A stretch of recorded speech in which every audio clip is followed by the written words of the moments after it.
Bom dia, irmãos, paz do Senhor. Nós estamos aí mais um domingo, que o Senhor está nos dando, e a palavra de Deus diz: este é o dia que o Senhor nos fez, alegremo-nos e regozijemo-nos nele. Nós somos o povo de Deus, e diferentemente de outras pessoas, quando nós acordamos, nós não amaldiçoamos o dia, nós abençoamos, nós nos alegramos, porque sabemos que é mais um dia que o Senhor está nos concedendo, e é o dia que o Senhor fez para nós, para o nosso deleite e para sermos para o louvor da sua glória, como está em Efésios, no capítulo 1, que vai ser o próximo estudo que vamos fazer quando terminarmos Gálatas. Hoje eu estou terminando o capítulo 5, a Marli entra semana que vem no capítulo 6, deve usar também 2 domingos, e depois entramos em Efésios. Nós começamos estudando Atos dos Apóstolos, já estudamos depois Romanos, depois as 2 cartas de Paulo, 1ª e 2ª Coríntios, agora estamos estudando Gálatas e depois vamos para Efésios. E assim nós vamos estar cobrindo, se Deus quiser, todas essas cartas do apóstolo Paulo, porque elas têm grandes ensinamentos para nós. Amém? Hoje nós vamos estar estudando Gálatas 5, versículos 16 a 26. Semana passada eu dei para vocês Gálatas 5, de 1 a 15. Hoje nós vamos completar este capítulo, se Deus assim nos permitir. Vamos orar? Senhor nosso Deus e Pai, nós exaltamos e glorificamos o Teu santo e bendito nome, porque o Senhor está sempre nos honrando, sempre nos dando, Senhor, o privilégio de estarmos diante da Tua face, o privilégio de podermos falar contigo, o privilégio, Senhor, de podermos ministrar a Tua palavra. Eu te louvo, Senhor, porque essas coisas, meu Pai, longe de trazer vanglória para nós, nos traz, Senhor, responsabilidade, porque estamos aqui, Senhor, exatamente para que o Teu Espírito nos use de acordo com a vontade do Senhor, a vontade do Pai. Eu quero te louvar, quero te agradecer, Senhor, por esse privilégio. E quero também te pedir que onde esta palavra chegar, no ouvido, Senhor, de quem essa palavra chegar, que também chegue no coração, Senhor, por uma intervenção do Teu Santo e Divino Espírito, Pai. Pai, eu te louvo pela igreja, eu te louvo porque nós já estamos podendo, aos poucos, retomando as nossas atividades, todos já podemos estar nos nossos cultos de domingo à noite e terça, e isso é bênção para nós, Senhor. Nós não sabemos ainda quanto tempo vai durar, Senhor, a presença desse vírus no nosso meio, no meio da sociedade brasileira e dos outros países, mas nós temos sido abençoados por Ti, Senhor, e nós Te louvamos, glorificamos e exaltamos o Teu nome, Senhor, porque o Senhor tem protegido o Teu povo, e aqueles que o Senhor já recolheu, o fez de acordo com a Tua santa e divina vontade, porque o dia que o Senhor já havia determinado para eles havia chegado. E nós Te louvamos também por isso, por saber que eles já estão gozando as delícias celestiais. Muito obrigada, Senhor, obrigada pelos nossos pastores, pastor Vinícius, pastor Flávio, obrigada, Senhor, pela Laura que nos ajuda aqui, Senhor, na gravação do estudo. Obrigada, Senhor, pela nossa mídia, obrigada, Senhor, pelo privilégio de podermos estar frequentando já os cultos, participando dos cultos. Obrigada pelas nossas crianças que estão retornando à igreja, e a presença delas realmente nos traz muita alegria. Obrigada, Senhor, pelos nossos idosos que estavam ansiosos por estar na Tua casa e agora estão vindo, Senhor, com alegria no coração. Pai, muito obrigada pelos nossos jovens, pelos nossos adolescentes, pelos casais da Tua igreja. Enfim, Senhor, muito obrigada, Senhor, porque nós formamos um corpo do qual Tu és o cabeça, Jesus Cristo, nosso Senhor. É assim que nós oramos agradecidamente, em nome de Jesus, confiando que o Senhor é que vai estar ministrando aos nossos corações nesta manhã. Amém, Jesus. Amém. Conforme eu já tenho falado para os irmãos já sabem, nós temos um telefone de WhatsApp que você pode se comunicar conosco, pode dar sugestões, pode fazer a sua crítica, pode fazer perguntas. O telefone é 992321000. 992321000. Use esse telefone, fala com a gente. Nós gostaríamos tanto que você entrasse lá, né, cadastrasse esse número no seu WhatsApp e falasse conosco, desse a sua opinião. Eu acredito que nós vamos poder já em pouco tempo nos reunir em classe, ainda que seja uma classe única, né, para não ficarmos separados em classes, porque as classes não são muito grandes. Então talvez nós comecemos a nos reunir em classe única dentro do templo, mas eu acredito que esse dia já está chegando. Eu já conversei com o pastor Vinícius sobre isso e eu acredito que nós já vamos poder dar essa boa notícia para os irmãos, ainda devagar, né? Ainda timidamente, talvez um domingo por mês, mas depois vamos engrenar, porque ninguém está aguentando mais isso, né, gente? Mas a gente vai superando, porque Deus está conosco. Vamos lá, Gálatas 5, 16 a 26, eu vou começar lendo como eu sempre faço. Diz assim a palavra de Deus. Digo, porém, andai no Espírito e jamais satisfareis a concupiscência da carne.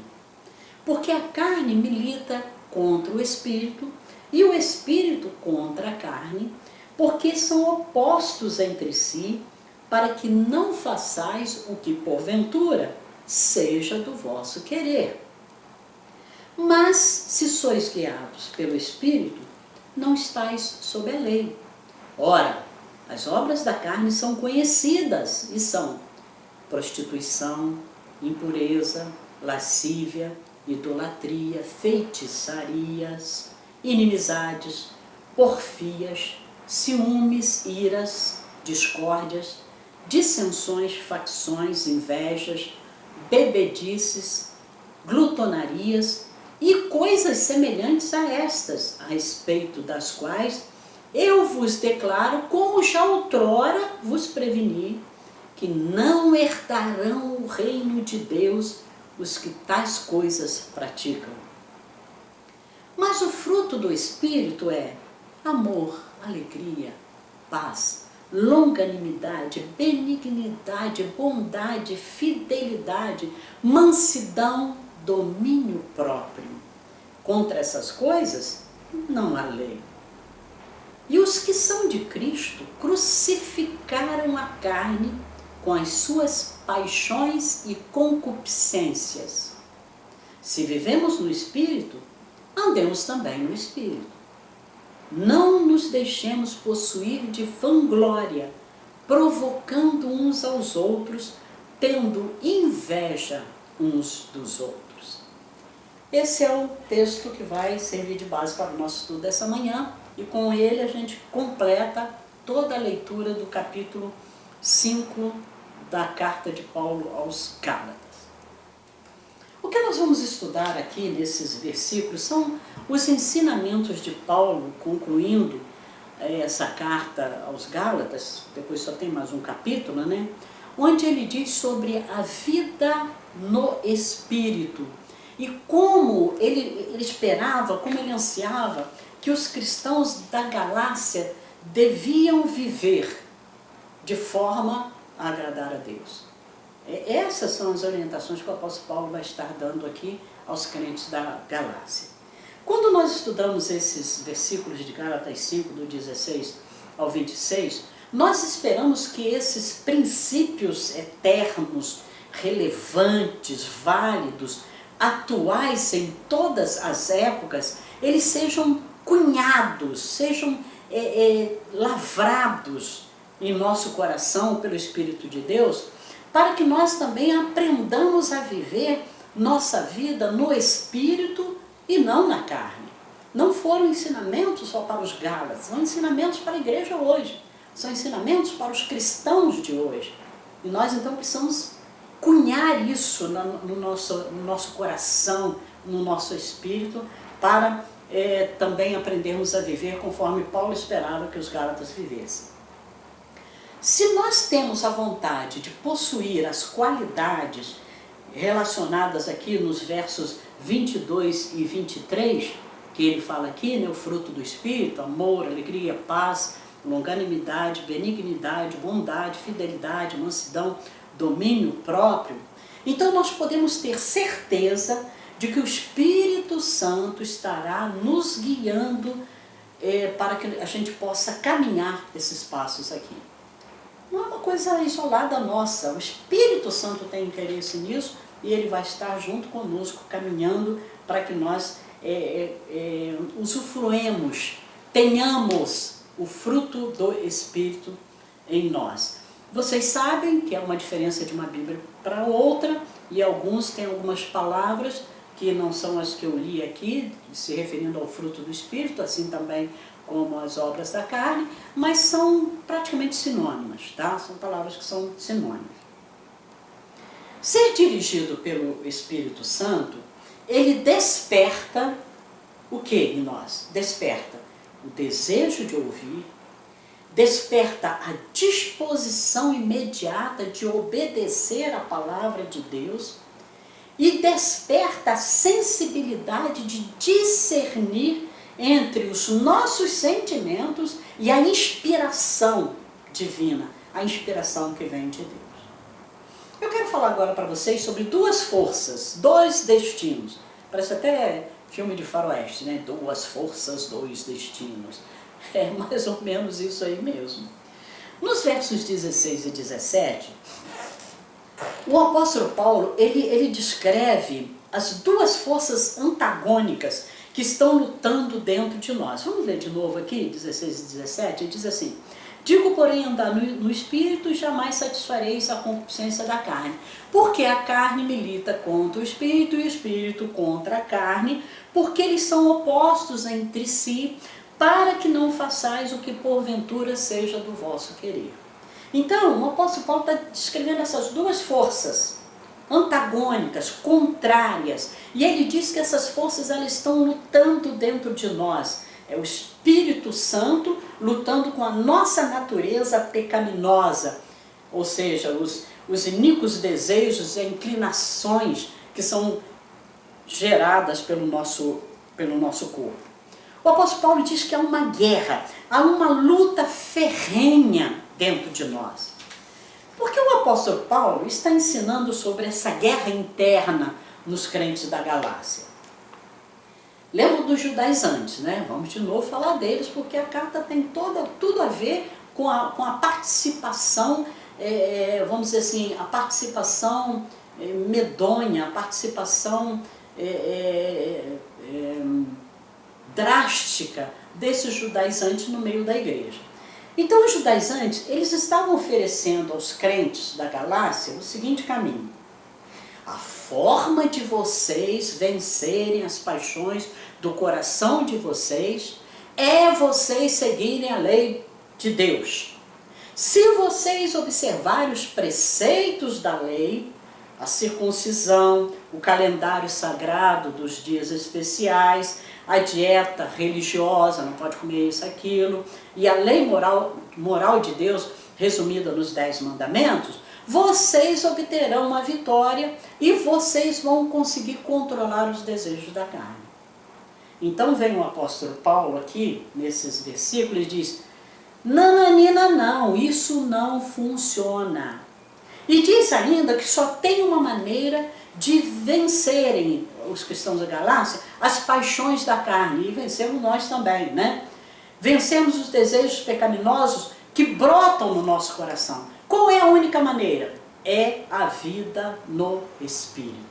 É assim que ele começa dizendo: andai no Espírito.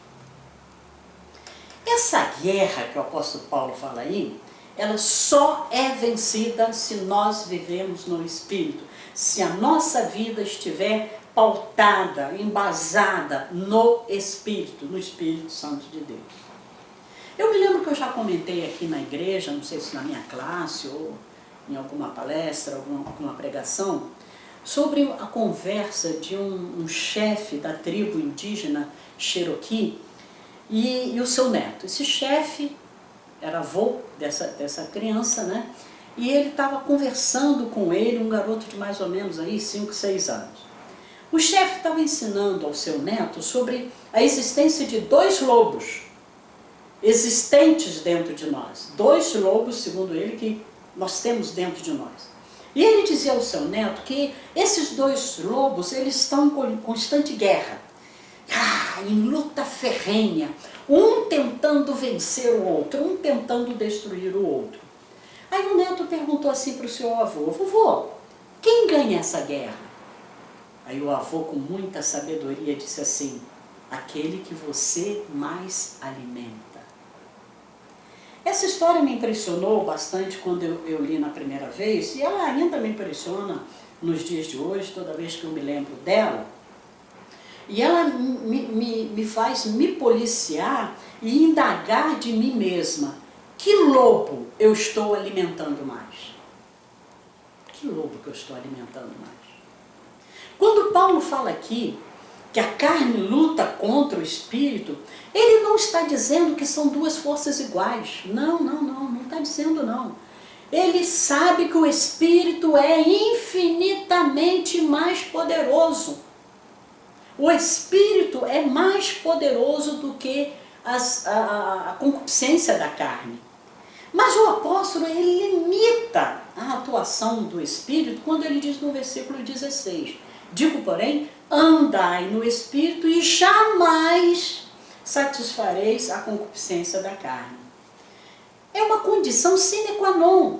Sine qua non é um termo jurídico que a gente usa muito para dizer assim, é indispensável, é uma condição que você não pode jogar fora, é uma condição determinante, sine qua non, andar no espírito para não satisfazer os desejos da carne, é o que o apóstolo Paulo está dizendo aqui. Essa expressão que ele usa aqui, jamais, ela na língua grega, ela tem a forma mais intensa de negação, corresponde a dizer assim: nunca jamais, nunca jamais. É o que o apóstolo Paulo está querendo dizer aqui. O que o Paulo está dizendo aqui é que, resumindo, eu fortaleço o espírito. Eu é que dou subsistência ao espírito para que ele ganhe essa guerra, para que ele ganhe essa luta. Quando eu faço o quê? Quando eu deixo que o espírito lidere a minha vida. Ele conduza a minha vida. Então o apóstolo Paulo está dizendo aqui que a responsabilidade do espírito ganhar essa guerra é minha, é sua. Essa responsabilidade é sua, essa responsabilidade é minha. Quem que eu estou alimentando? Eu estou alimentando o espírito ou estou alimentando as obras da carne? É quem eu alimento. Lembra da história do índio Cherokee? Quando contamos com a nossa própria sabedoria, certamente as nossas escolhas serão erradas. Se tentarmos seguir o Espírito Santo apenas com os nossos esforços humanos, vamos fracassar, não tem outro jeito, não adianta a obediência à lei. Paulo afirma que estamos numa batalha e que o crente não consegue, é uma coisa que a gente precisa entender aqui, meus irmãos, o crente não consegue fazer o bem sem luta, não consegue fazer o bem sem luta. E não consegue praticar o mal sem uma consciência culpada. Com o verdadeiro crente é assim.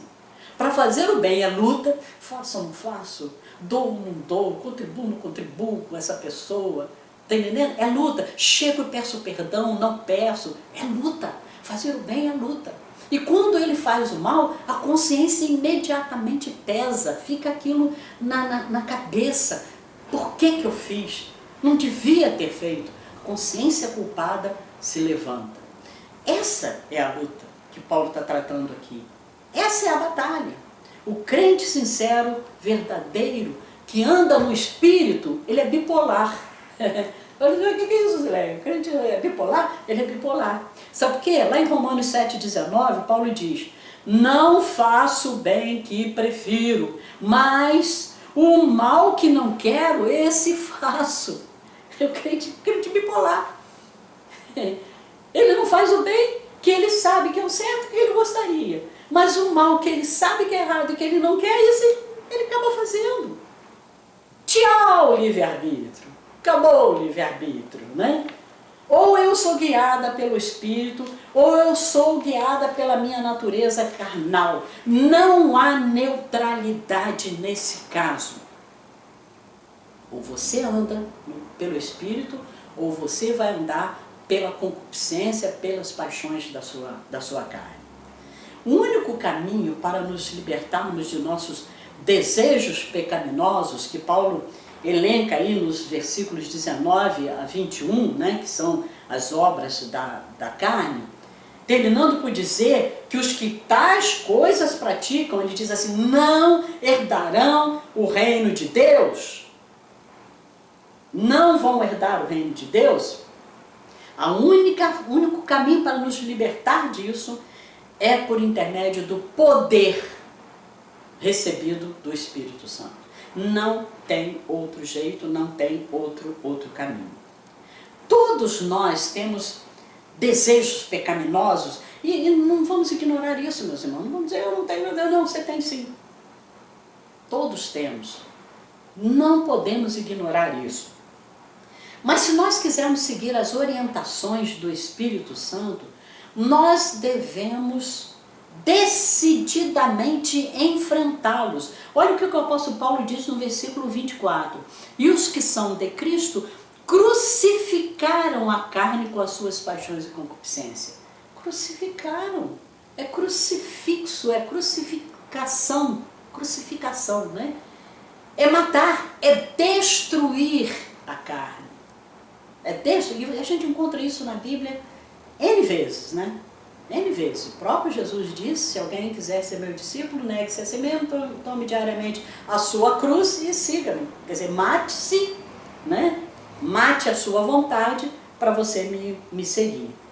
E aqui, meus irmãos, eu quero deixar isso bem claro. Nós não estamos falando aqui em cair em tentação, em ceder à tentação em um determinado momento de nossa vida. Nós estamos aqui falando de viver constantemente em pecado, de não se arrepender pós-pecado, de até achar que não está cometendo pecado algum. É de uma vida em pecado constante que nós estamos falando aqui, que o apóstolo Paulo está falando aqui.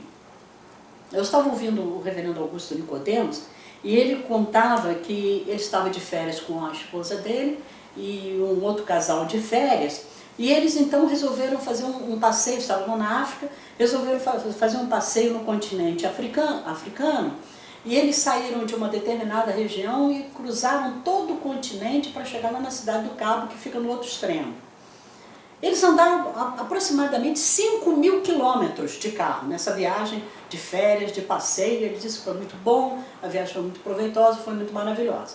Quando ele voltou, chegou na igreja dele, um irmão chegou para ele e falou assim, pastor, e aí, o carro não deu problema nenhum, não? Seu carro não deu para 5.000 quilômetros viajando direto, não deu problema? Ele falou assim, não deu problema nenhum, não. Ele apenas furou um pneu. Apenas furou um pneu, tivemos só isso. Agora, o que é um pneu furado para uma viagem de 5.000 quilômetros? Isso é normal.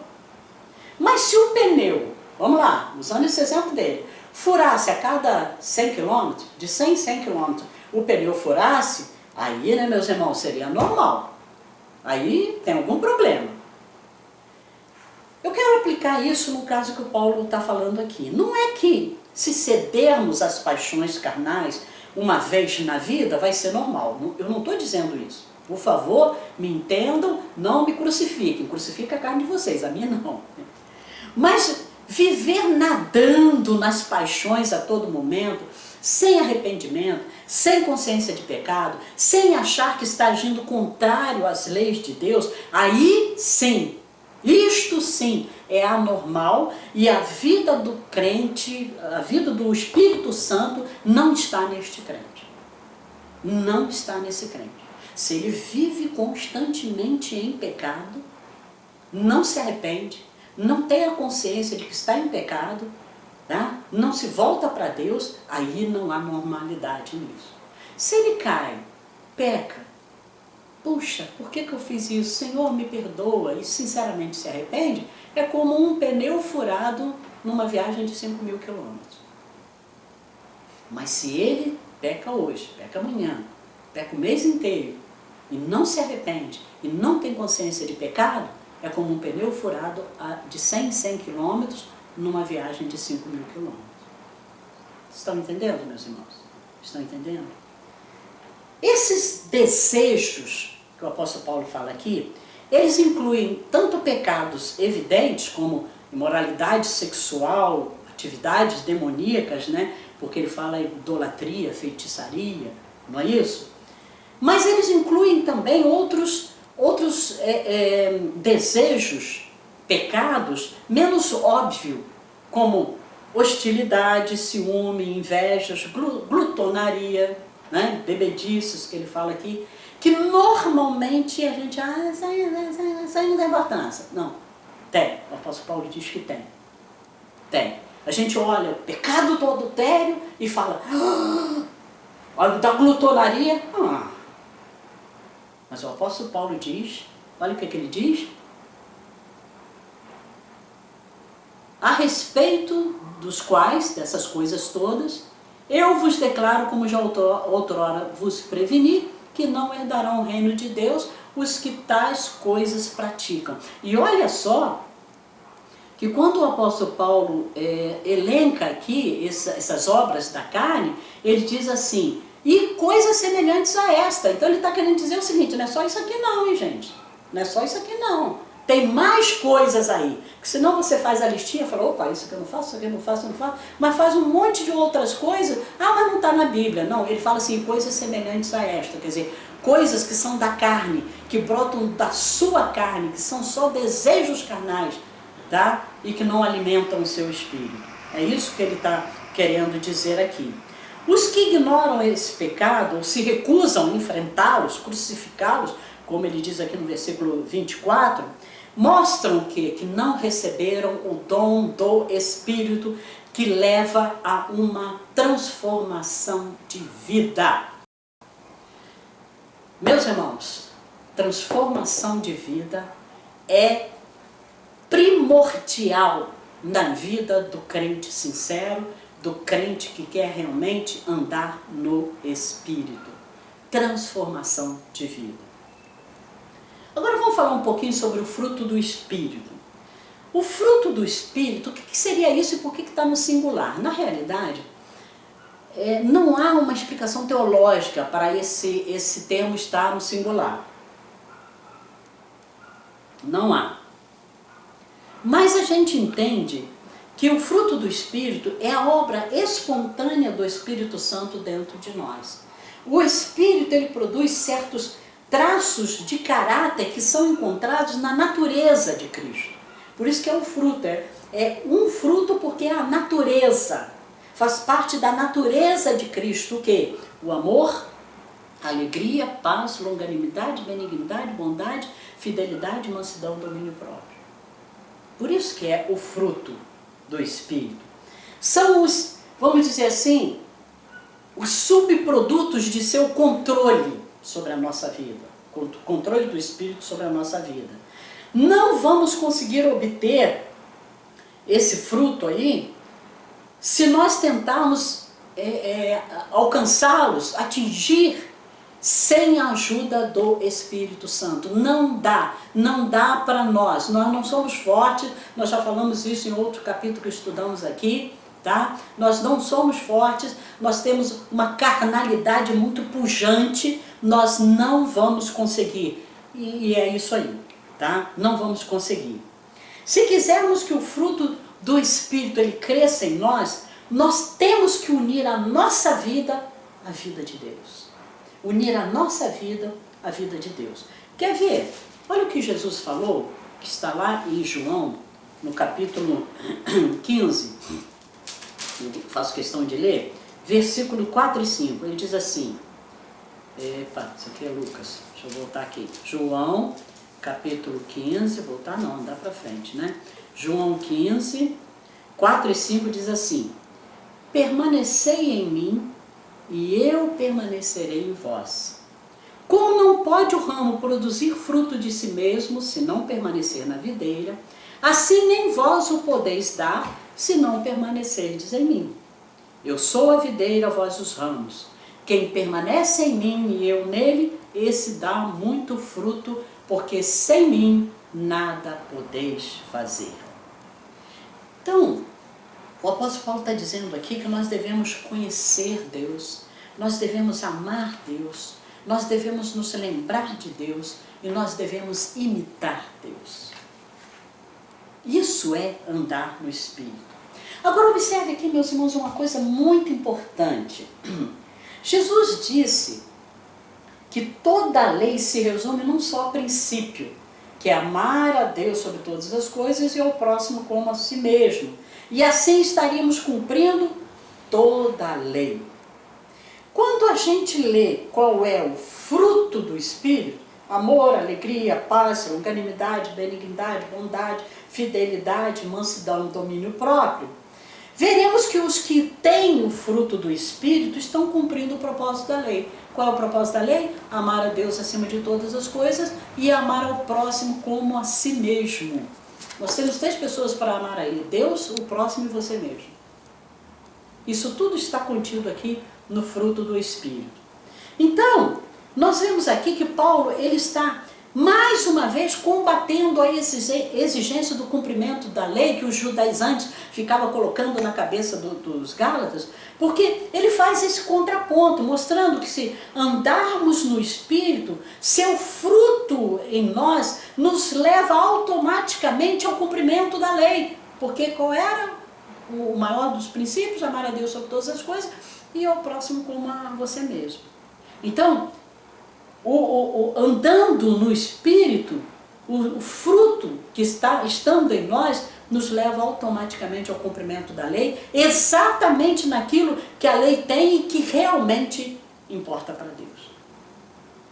Pelo fato de Deus, que enviou a lei, ter também enviado o Espírito, os subprodutos de uma vida cheia do Espírito, que são esses aí: amor, alegria, paz, longanimidade, benignidade, fidelidade, mansidão e domínio próprio, esse fruto do Espírito, ele está praticando a lei de uma forma muito mais precisa do que aquele que apesar de obedecer aos rituais, de obedecer aos mandamentos, não é isso? De praticar a circuncisão, que tenha pouco amor no seu coração. Está cumprindo muito mais, se você tiver o fruto do Espírito. Quem tem o fruto do Espírito não precisa cumprir a lei mosaica ou a lei judaica. Qual é a conclusão que nós chegamos aqui? Algumas. O verdadeiro crente, ele faz a opção de ser guiado pelo Espírito em vez de ser dominado pelas obras da carne. Primeira coisa que a gente tem que entender, que essa tem que ser a nossa opção. Como já dissemos aqui antes, isso não significa que o verdadeiro crente não peca, mas sua vida não é constantemente caracterizada por tais vícios. E se pecar, sente-se extremamente infeliz, enquanto não confessa o seu pecado e acha o perdão nos méritos de Jesus Cristo. E encerramos aqui esta lição com as orientações que o apóstolo Paulo dá para que tenhamos vitória na vida cristã. 2 atitudes ele diz que nós precisamos tomar. Primeiro, crucificar a carne com seus deleites e desejos. Segundo, andar no Espírito, tornando-nos dóceis ao seu comando, dia após dia. Dia após dia. Aí no versículo 26, só para a gente fechar de vez aqui, Paulo nos aconselha a não nos deixarmos possuir de vanglória. Vamos entender o que Paulo está querendo dizer aqui. Essa é uma atitude que nós devemos evitar. Vanglória aqui significa não mais conservarmos uma opinião falsa ou vã acerca de nós mesmos, ou não ser presunçosos. É isso que o apóstolo Paulo está propondo aqui. Uma pessoa que se vangloria está iludida a seu próprio respeito. Em consequência, ela provoca inveja dos outros. Provocar é desafiar outra pessoa a viver segundo o nosso ponto de vista pessoal. Invejar é desejar o que pertence a alguém sem ter nenhum mérito ou direito sobre o que deseja, conforme está lá na carta do apóstolo Paulo também, em Filipenses 2, versículo 3, que diz o seguinte: nada façais por partidarismo ou vanglória, mas por humildade, considerando cada um os outros superiores a si mesmo. Nada façais por partidarismo ou vanglória, mas por humildade, considerando cada um os outros superiores a si mesmo. Entenderam, meus irmãos? Estão firmes aí? Entenderam sobre essa luta da carne e do espírito? Dessa briga desses dois lobos dentro de nós? Qual lobo você está alimentando? Qual lobo você está alimentando? Aí você pode até me perguntar, nem está aqui nas minhas anotações, mas me veio à cabeça que eu quero falar para vocês. Você pode até perguntar assim: tá bom, como é que eu ando no Espírito? Como que eu faço para andar no Espírito? Meus irmãos, eu consigo andar no Espírito quando eu pratico as obras pias. Quais são as obras pias? Leitura da Palavra de Deus, oração, comunhão com os irmãos na igreja, né? Jejum, participação na ceia, comunhão nos cultos, compartilhamento com os irmãos. Tudo isto, todas essas coisas é que vão fortalecer o meu espírito, e o meu espírito estará recebendo o Espírito Santo de Deus, e eu vou estar andando no Espírito. Entenderam? Que Deus abençoe você, que Deus te dê graça para que esse estudo penetre fundo no seu coração, fique gravado, e que você, assim como eu, quero também para a minha vida, sejamos poderosamente abençoados por Deus e andemos no Espírito de Deus. Eu quero agora que você fique com esse cântico. Esse cântico é do nosso irmão Devantuir Cruz. Ele é um compositor, tem CDs gravados, é um homem de Deus, um homem que tem uma visão missionária, evangelística espetacular, e a gente quer honrar o nosso irmão Devantuir hoje. Ouça este cântico, não desligue, não termine sem ouvir este cântico do nosso irmão Devantuir. Fiquem com Deus, que Deus te abençoe.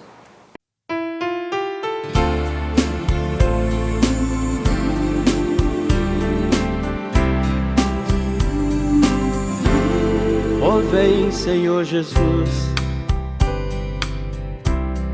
Autor da minha vida. Ó vem, Senhor Jesus, quero recomeçar. Remova toda a mágoa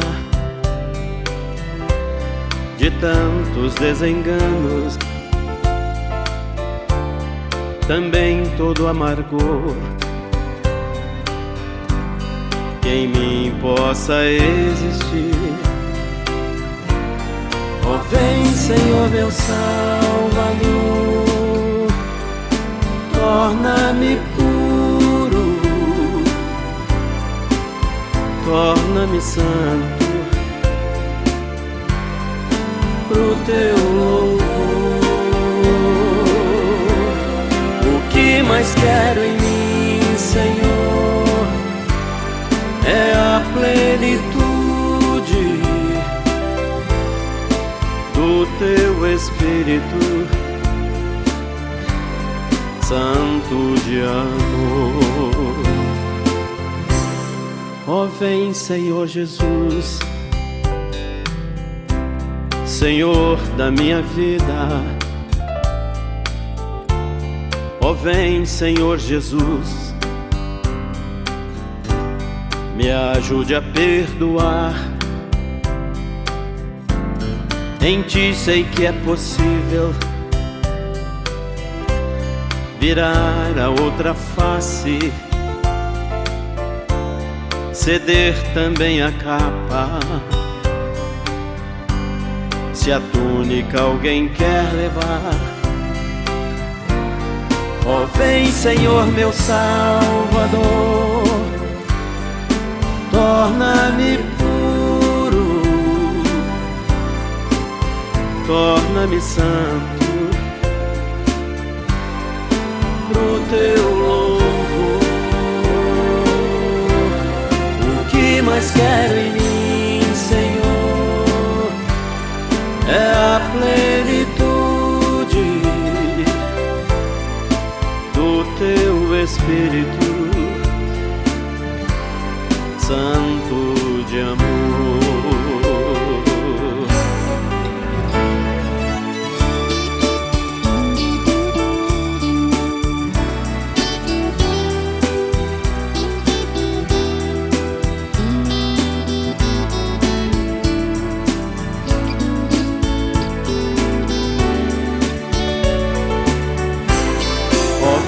Senhor, meu Salvador, torna-me puro, torna-me santo pro teu louvor. O que mais quero em mim, Senhor, é a plenitude do teu Espírito Santo de amor.